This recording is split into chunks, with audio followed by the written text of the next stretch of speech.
if Hal Finney was not Satoshi Nakamoto? Why do we still keep coming back to him?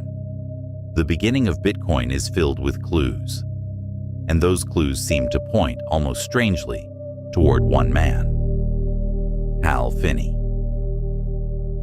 But in this episode, we are going to change the question. Was he Satoshi, or was he not? There is a more important question. Why does everything point to him? Bitcoin did not appear out of nowhere. Long before Satoshi released the white paper, cryptographers and cypherpunks had already been wrestling with the same problem. How can money exist on the internet without a central bank? How can people who do not trust each other share a single ledger?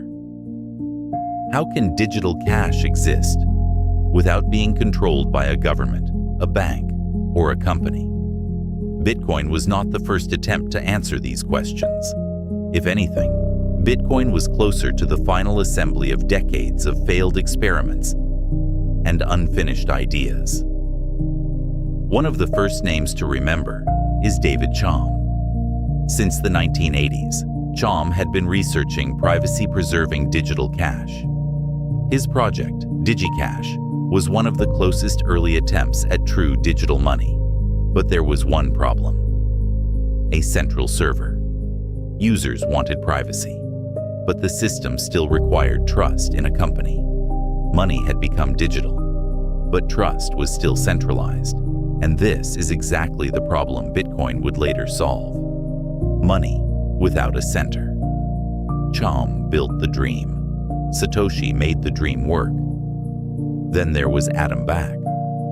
Recently, the Times even pointed to him as a possible Satoshi candidate. In 1997, he created Hashcash. Its original purpose was not money. It was a system designed to fight email spam. Before sending an email, a computer had to perform a small calculation. That calculation created a cost for the sender, but it was easy for the receiver to verify. This was proof of work. And later, this idea would become the heart of Bitcoin. Hashcash is directly cited in the Bitcoin white paper. Satoshi did not invent every ingredient from scratch. He took an already powerful tool and placed it inside a monetary system. But Hashcash was not money. It was a way to make actions costly. Bitcoin turned that cost into an issuance rule. You had to perform work to participate. You had to perform work to create blocks. And that work eventually became connected to the creation of new coins. Hashcash built the doorway. Bitcoin built an economy behind it. There was also Wei Dai. He proposed B-money, a system where anonymous participants could record balances and create money without a central authority. The idea was extremely close to Bitcoin. Money without a center. Distributed records. Trust built through cryptography. But B-money was not a living network. It was a design, an important design, but not yet a running system. Then there was Nick Szabo's BitGold. BitGold pushed the idea of digital scarcity further than almost anything before Bitcoin. Proof of work, time ordering, verifiable digital value, an asset that could exist without a center. In other words, digital gold. This was not just a vague idea. It was a structure that had come dangerously close to Bitcoin. But there was still one missing piece. Who decides which record is real? When multiple people create records and different transactions compete with each other, which one is the truth? BitGold had no clear way to decide. So even if the theory was almost complete, it never became a working network. And then there was Len Sassaman. Len Sassaman is not known as an early Bitcoin receiver or one of the first people to run the software. His connection is different. He belongs less to the money side of Bitcoin and more to the darker culture that made Bitcoin possible. Anonymity, remailers, privacy, The technology of sending messages while hiding who you are. This matters. Bitcoin was never just about money. It was a system whose creator could remain unknown. A system whose creator could disappear.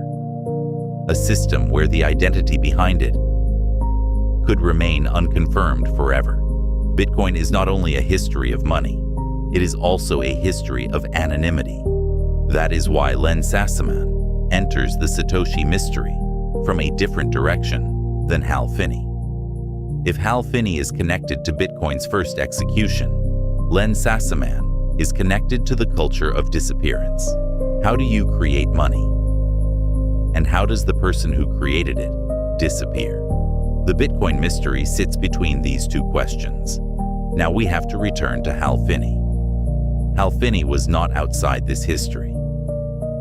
He was right in the middle of it. He had worked in the world of PGP. He was connected to cypherpunk culture. And most importantly, before Bitcoin, he had already built a system called RPoW, Reusable Proof of Work. Hashcash was basically a proof of work system that was used once and then discarded. But Finney asked a different question. What if proof of work was not just a spam-fighting cost? What if it could become something reusable, something closer to a token? RPoW was an attempt to make Hashcash-based proof-of-work tokens reusable. Finney was trying to connect proof of work to the transfer of real value. This is extremely important, because before Bitcoin appeared, Hal Finney had already stood in front of the same wall. How do you turn work into value? How do you turn digital scarcity into an actual system? But RPoW was not Bitcoin. RPoW needed a server. It needed trusted hardware. It needed a trusted execution environment. It was not fully decentralized. In other words, Hal Finney did not misunderstand the problem. He had already walked almost all the way to the door. He simply did not open it completely. Then, in 2008, Satoshi's white paper appeared. Bitcoin, a peer-to-peer electronic cash system. That title matters, because Satoshi was not simply proposing a new idea. Satoshi was describing a system. No central server, no central issuer. A structure where people who did not trust each other could still maintain a shared ledger. The central problem, Chaum could not remove. The limit that kept Hashcash from becoming money. The missing step that kept B-Money and BitGold from becoming live networks. The wall that kept RPoW from becoming fully decentralized. Bitcoin tied all of these problems into one structure. But this is where something strange begins. The white paper and the software were released to the cryptography mailing list. This was not an ordinary online space. It was a place of cryptographers, cypherpunks, people interested in privacy, digital cash, and decentralized systems. Adam Back existed in this world. Wei Dai existed in this world. Szabo was already nearby. And yet, when Bitcoin was released, the world did not explode. Most people were quiet, because to them, this kind of proposal was not new. Digital cash, electronic money, distributed systems, proof of work. These words had existed in that world for years, and most previous attempts had failed. So people were probably cautious.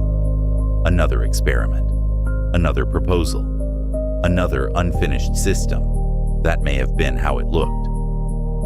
But Hal Finney was different. He did not simply read it and move on. He responded. When Satoshi released Bitcoin version 0.1, Finney congratulated him on the mailing list and left a response suggesting that he was trying it out. That record remains from January 10th, 2009. And then it leads to the famous words, running Bitcoin. Why Hal Finney? Why not the others? Why did he not dismiss this as just another failed digital cash experiment? Why did he see it as something that was finally running? The answer lies in Finney's position. He was both a theorist and an executor. David Chaum opened the dream of digital cash. Adam Back created the tool of proof of work. Wei Dai and Szabo proposed designs for money without a center. Len Sassaman represented the cultural world of anonymity and privacy, and how those ideas could be implemented through technology. But Hal Finney was different. He was someone who could understand all of those pieces and also run a real system. He did not stop at, "This is theoretically possible." He built RPoW. He tried to connect proof of work to value transfer. He had already built a working cryptographic system. So when Bitcoin was released, he was not just a spectator. He had already touched the problem himself. And this is where the decisive difference appears. The other candidates created theories that could become the foundation of Bitcoin. Hal Finney also created an important experiment through RPoW. But what made him special was not simply that he had worked on a pre-Bitcoin idea. It was that when Bitcoin appeared, he recognized it and approached it first. Others created theories that made Bitcoin possible. But when Bitcoin actually began to operate, Hal Finney stepped inside it. That difference matters. The person who built theory and the person who entered the live network, the person who designed possibility, and the person who confirmed operation, the person who created pieces of the idea, and the person who witnessed Bitcoin becoming reality. Hal Finney stood in that exact position. So the question is not, was Hal Finney smarter than everyone else? That era was filled with brilliant people. Each of them already held a piece of Bitcoin in a different way. The real question is this: out of all those people, why was Hal Finney standing in the first scene where Bitcoin actually began to move? Was it because he was Satoshi? Or even if he was not Satoshi, was he the first witness Bitcoin needed? We usually believe that the more clues we have, the closer we are to the answer. But sometimes, too many clues become strange. When every clue points in one direction, it may not be a coincidence. It may be the answer. But it may also be a direction. A direction someone wanted us to see. A center designed to gather attention.